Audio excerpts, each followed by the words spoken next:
ఏది వ్రతం చెడ్డ ఫలితం దక్కలేదు లాంటి పదాలు ఇక్కడ పనికిరావు. కానీ సమయం వచ్చినప్పుడు మాత్రమే అసలు ఫలితాలు వస్తాయి.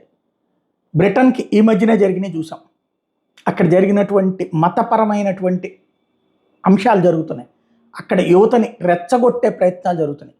పాకిస్తాన్ నుంచి, ఆఫ్ఘనిస్తాన్ నుంచి, అట్లాగా ఇతర దేశాల నుండి వచ్చినటువంటి వాళ్ళు అక్కడ చేస్తున్నటువంటి వ్యవహారాలు, ఎవరు వీళ్ళ వెనకాల ఉన్నారు?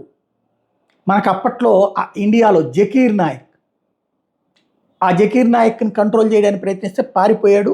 ఆ తర్వాత కొంత దారిలోకి వచ్చింది. బ్రిటన్లో కూడా ఇట్లాంటిది రెచ్చగొట్టేటటువంటి చర్యల్ని పట్టించుకోలే ఇంతవరకు. ఇప్పుడు బ్రిటన్ పోలీసులు తాజాగా వాళ్ళకి సంబంధించినటువంటి యాంటీ టెర్రర్ చట్టం ప్రకారం ALM అనేటువంటి సంస్థ, ఇది ఇస్లామిక్ గ్రూప్ అల్ ముజాహుదీన్ దాని పేరు.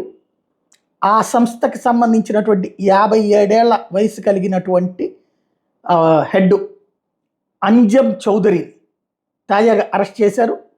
ఏంటంటే బ్రిటన్కి వ్యతిరేకంగా, బ్రిటన్ని ఇస్లామిక్ రాజ్యంగా మార్చాలని అక్కడ యువతని రెచ్చగొడుతూ ఉన్నటువంటి పరిస్థితులలో ఈ అరెస్టులు జరిగినాయి. దేశద్రోహం కేసు పెట్టారు.